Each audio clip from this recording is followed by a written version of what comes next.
जय जगन्नाथ। तो आज आम डिस्कसन करवा गोटे नुआ topic that is cost of inventory. Okay,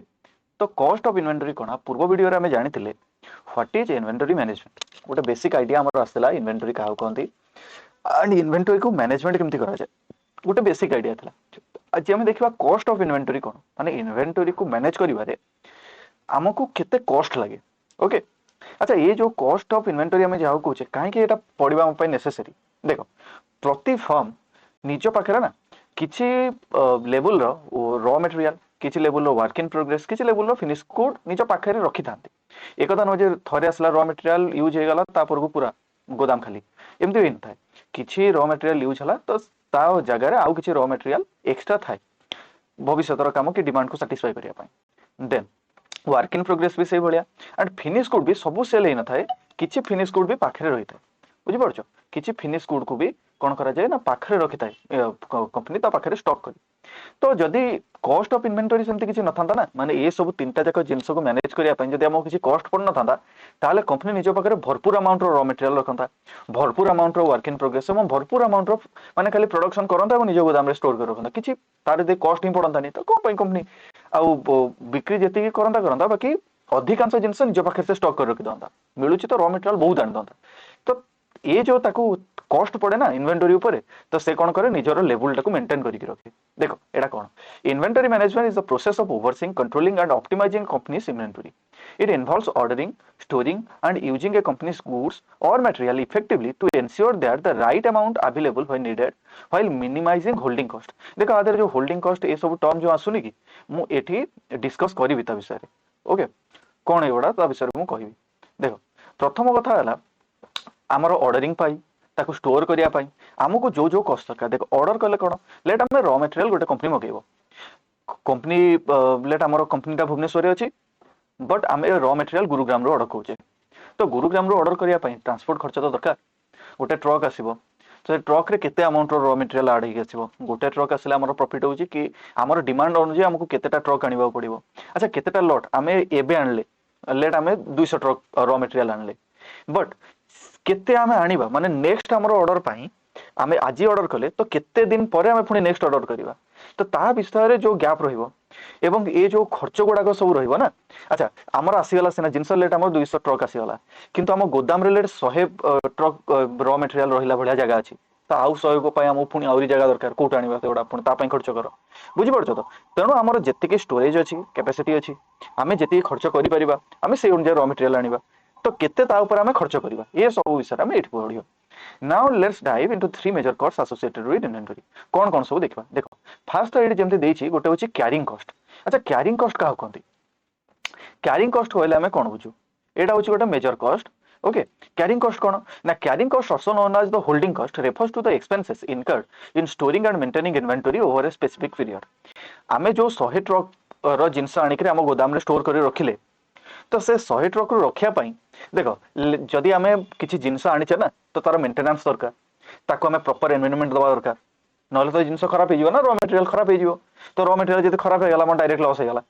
तो आमको जदि रॉ मटेरियल आनिचे तो प्रोडक्शन हवा पर्यंत आमे ताको सेफगार्ड करी रखिबा पड़िबो। तो गोटे गोदाम आमे नेले गोदाम पई पुणी तार रेंट अछि ना दे तो आमे दबा जो लैंड एक्वायर कला तार पुणी रेंट अछि बाकी आमे तार जो इलेक्ट्रिसिटी गोदाम रे लगेले ता पई भी खर्च अछि। अच्छा देन आमे से जिनसर मेंटेनेंस पई जो खर्च कले से गुडा के यार भीतर इंक्लूड की जीवो तो एगुडा सब कोन कोन क्यारिंग कॉस्ट कोन को जाय क्यारिंग कॉस्ट। ओके, कोन रहला these expenses the expenses incurred in storing and maintaining inventory for a specific period गोटे स्पेसिफिक पीरियड पई इन्वेंटरी को मेंटेन करी रखिया पई जो खर्च लागे ताकू ही कोन कहंती क्यारिंग कॉस्ट। अच्छा देखो क्यारिंग कॉस्ट रो अंडर रे कोन कोन सब आसीबो फास्ट आसेला स्टोरेज कॉस्ट। स्टोरेज कॉस्ट कौन एबे जाको आमे देखिले माने गोटे जिंस को स्टोर करिया पई जेमते वेयर हाउस देखिले वेयर हाउस रो स्पेस दरकार ना देन यूटिलिटीज इंश्योरेंस सिक्योरिटी ए सब जिंस। अच्छा इंश्योरेंस कौन आमे वेयर हाउस रे जिंस रखिचे किंतु वेयर हाउस रे निया लगी गला तो हम सब जा जिंस नष्ट हो गला तो वेयर हाउस रे निया लगी कि जिंस नष्ट हो जाउ सेति आमे वेयर हाउस ऊपर भी गोटे इंश्योरेंस करथिबा जदि भविष्य रे एमती किछि क्षति हला तो आमे से क्षतिटा काहाठारु भरपाई करि परिबा इंश्योरेंस कंपनी ठारु तार सिक्योरिटी पई हमकु जो खर्च लागिवो ए बडा सब आसीबो स्टोरेज कॉस्ट अंडर। देन आसीबो अपॉर्चुनिटी कॉस्ट। अच्छा अपॉर्चुनिटी कॉस्ट कौन the potential income that could have been earned if the capital invested in inventory had been used elsewhere. देखो आम पाखे किसी पैसा अच्छी तो पैसा को आम नहीं इन्वेंटरी इन्वेस्ट करछे जदि आम इन्वेंटरी इन्वेस्ट न आउ गोटे अलग जगह इन्वेस्ट करते तो से जगह मत अधिका रिटर्न मिलूँ कि ए जगह मुझे इन्वेस्ट कर क्षति सही कि बुझीपार लेट आम इन्वेंटरी इन्वेस्ट करछे 100 टका इन्वेस्ट करछे वर्षक पर ये इन्वेंटरी को सेल करी हमको 10 टका प्रॉफिट मिलला बट से 100 टका को मुझे आउ गोटे जगह इन्वेस्ट करी थांती ताले मते तादरो 20 टका रिटर्न मिलुची ताले ए जो 10 टका गैप रहिला ना ताकू ही कहते कौन अपॉर्चुनिटी कॉस्ट ता कौन कहते अपॉर्चुनिटी कॉस्ट माने हमर एटा डायरेक्टली लॉस हैनी बट जदि आमे एठी इन्वेस्ट न करी आउ एपट जगह इन्वेस्ट करी थांते ताले हमको 10 टका प्रॉफिट हे थांता बुझी पारछो आको आमे अपॉर्चुनिटी कॉस्ट बोली को एंड सत कहया गले अपॉर्चुनिटी कॉस्टिंग बहुत बाटे बुझीपार जो आम 10 टका लॉस होगा ना एमती तो यहाँ ही बहुत कौन दे painful then obsolescence and shrinkage obsolescence and shrinkage कौन ना cost associated with items becoming outdated और लॉस्ट और स्टोलन आम जिनिस आणुचे रॉ मटेरियल आनले किंतु गोटे ट्रक बाटर एक्सीडेंट होगा कि गोटे ट्रक बाटर चोरी होगा तो से गुड़ा आम कौन रहा ऑब्सोलेंस और श्रिंकेज किंबा लेट आम बहुत गुड़ा संख्यार 4G फोन तैयारी कर देचे कि आसीगला 5G जमाना 4G किए पचार बुझीपार तो ये सब जो खर्च आसला ना ये सब आर अंडर आसो देन नेक्स्ट को जीवा दैट इज ऑर्डरिंग कॉस्ट अच्छा ऑर्डरिंग कॉस्ट कौन देख ऑर्डरिंग कॉस्ट कौन टिके पढ़ा ऑर्डरिंग कॉस्ट कौन जमी मुझे कहती आम ट्रक ऑर्डर करुचे केते ट्रक जिनस आसो कौन आसो ये सब ऑर्डर करुचे तो ऑर्डर करने तो पुणी किसी खर्च दरकार ना सेमती ऑर्डर होमें जो ऑर्डर करुचे तो ऑर्डर तो किसी खर्च दरकार ordering cost are expenses associated with replenishing inventory this include the cost incurred when placing and receiving order from the supplier आम सप्लायर ठार जो ऑर्डर रिसीव करवा तो से ऑर्डर को आनिक आम वेयर हाउस पहुंचा पर्यंत जो खर्च आमको लगे ना that is called the ordering cost okay so what are the components of ordering cost कौन सब कंपोनेंट फर्स्ट होची ऑर्डर प्रोसेसिंग कौन ना cost related to the administrative aspects of placing an order including paper work and communication देख आम supplier ठार जिन आना कौन ता फोन रे कहीदेले ही गला फोन रे कहीदेला तू गोटे काम करू मत 200 टका आज पठे दो सेमती हुए कि ना सेमती हुए आमर जो इन्वेंटरी डिपार्टमेंट थी से लोक से जगह विजिट कर गोटे जगह विजिट कर रॉ मटेरियल देखिले परफेक्ट कर दो कि ताकू 2-3 जगह विजिट करिया पड़िबो रेट क्वालिटी क्वांटिटी ये सब को ताकू कंपेयर करिया पड़िबो जो जगहटा बिजनेस पई सुइटेबल हो बिजनेस पई प्रॉफिटेबल हो ताकू आनिबो बट ता पूर्व ताकू किछि पेपर वर्क करिया पड़िबो ता ट्रांसपोर्टेशन रे खर्च अछि जो प्री ऑर्डर रे जो खर्च गुडा रहिला माने ऑर्डर प्रोसेसिंग होची ता भीतर तार जो खर्च गुडा रहिला that is order processing okay बुझी पारला ना तेणु एगुड़ा सब है कौन ना order processing cost then next आसो आमर शिपिंग एंड रिसीविंग कौन ना expenses associated with transporting and receiving inventory आमे जो गुरुग्राम रो जिनसटा आणुचे तो गुरुग्राम रो तो फास्ट आमर गोटे एजेंट गला तापर सब सप्लायर पाखर सब डील फिल करदेला पेपर वर्क करदेला ओके दैट्स गुड से कॉस्ट आमर पड़ीगला एबे गुरुग्राम रो जो आमर जिनस आसीबो इन्वेंटरी आसीबो तो सेटा कौन मागणार थोड़ा ना आसीबो तापाई भी आमको खर्च करिया पड़िबो एते दूर जिनसटा जेतु रिसीव होची कि जेते पाखरु भी जिनस रिसीव हो तार पुणी गोटे किछि चार्ज थिबो ना ट्रांसपोर्टेशन कॉस्ट थिबो तो से जो ट्रांसपोर्टेशन कॉस्ट को हम कोन कहूचे shipping and receiving cost okay then आसीबो सप्लायर कम्युनिकेशन को ना cost involved in maintaining and communication with supplier negotiating terms and managing relationship supplier साथे कम्युनिकेशन बरकरार रखिबा पई नेगोशिएशन रखिया पई मैनेजिंग रिलेशनशिप तासे रिलेशनशिप मेंटेन करिया पई तो ये सब पई जो खर्च हुए ना that is supplier communication okay तो एटा कॉस्ट के मिनिमम शिपिंग रिसीविंग एंड जो ऑर्डर प्रोसेसिंग कॉस्ट के हायर थाए आ लेवल टर ओके जानि पल्ला हम एठी 2 प्रकार कॉस्ट पड़ले गोटे कोन पड़ले हम गोटे पड़ले that is carrying cost then next पड़ले कोन ऑर्डरिंग कॉस्ट ओके देन आसीबो स्टॉक आउट कॉस्ट अच्छा स्टॉक आउट कॉस्ट कोन एटा भी गोटे मोस्ट इंपोर्टेंट कॉस्ट कौन एटा ना stock out cost arise when a company runs out of a particular product and is unable to meet customer demand stock out cost है जेतबेले गोटे कंपनी गोटे पर्टिकुलर प्रोडक्ट डिमांड को कस्टमर माने जो डिमांड कर साटिस्फाई करने को अनेबल हो जाए कौन कहे स्टॉक आउट कॉस्ट माने हमर स्टॉक रे नहीं किंतु मार्केट रे बहुत डिमांड जेमती गोटे एग्जांपल देख लेट एबे फ्लिपकार्ट रो सेल चलता ताते जब तुम देखो आईफोन ऑर्डर करने तो बहुत लोग अच्छा बट आईफोन सेक्शन में कौन देखा आउट ऑफ स्टॉक तुम आईफोन 12 किण आईफोन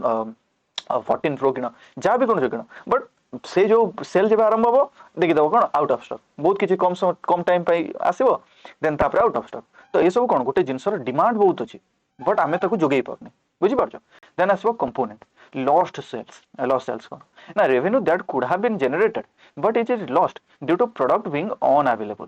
माने जदि आम पाखे से प्रोडक्टा था ताहले आम बहुत अमाउंट रेवेन्यू क्रिएट कर पारथांते किंतु जेहेतु आम पाखे से जिनस ना तो आम कौन कर पारने से प्रोडक्ट किनी पारने अरे लेट गोटे एग्जांपल नवा जेमती कोविड टाइम रे मास्क रो डिमांड बहुत बढ़ियाला बट मास्क सप्लाई तो प्रथम प्रथम जो कोविड आसला तो मास्क तो एते कौन नथिला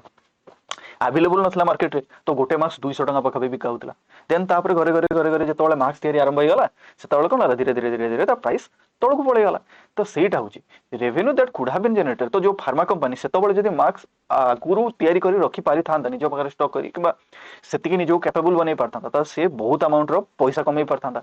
बट से कमे पारानी कौन पाई कारण ता पाखे कौन नथिला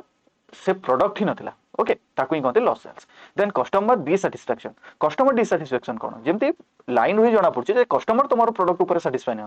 the negative impact on customer satisfaction and loyalty customer तुम प्रोडक्ट को चाहूले बट तुम ताधे सस्ता सस्ता दबा जाए तो quality compromise करदेल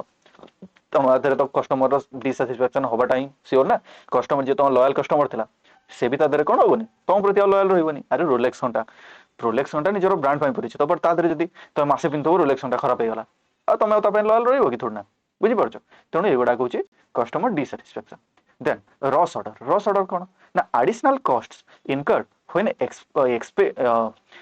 expedited orders are necessary to restock depleted inventory quickly okay additional cost incurred when expedited orders are necessary to restock depleted inventory quickly okay rush order अर्थ कौन माने हमरो मार्केट रे बहुत डिमांड अछि एवं आम पाखे किंतु सेतिकी सप्लाई नहीं तो आम जो बहुत कम टाइम भितर आम आउरी कौन करबा ताको रीस्टॉक करिया पे जो प्रयास करे तो तापे हमको अधिक खर्च करिया पड़े ना अरे आम पाखे जिनस ना बट आम पाखे मार्केट रे डिमांड अच्छे तो आम कौन कर एत कम टाइम भितर चाहूँ प्रोडक्शन करदेवा तो जो थे र मटेरियल मिलूँ टकर मिलूँ कि आना कर तो ये सब भितर कौन हुए रस रस रस टाइम ना टिके अधिक खर्च आमको पड़ जाए ओके तो यहाँ था कौन स्टॉक आउट कॉस्ट एबे लास्ट लाइन टिके पढ़ा समरी लिखी समरी कौन ना effectively managing this cost is crucial for a business to maintain a balance between having enough inventory to meet demand and avoiding unnecessary expenses associated with excess or insufficient stock level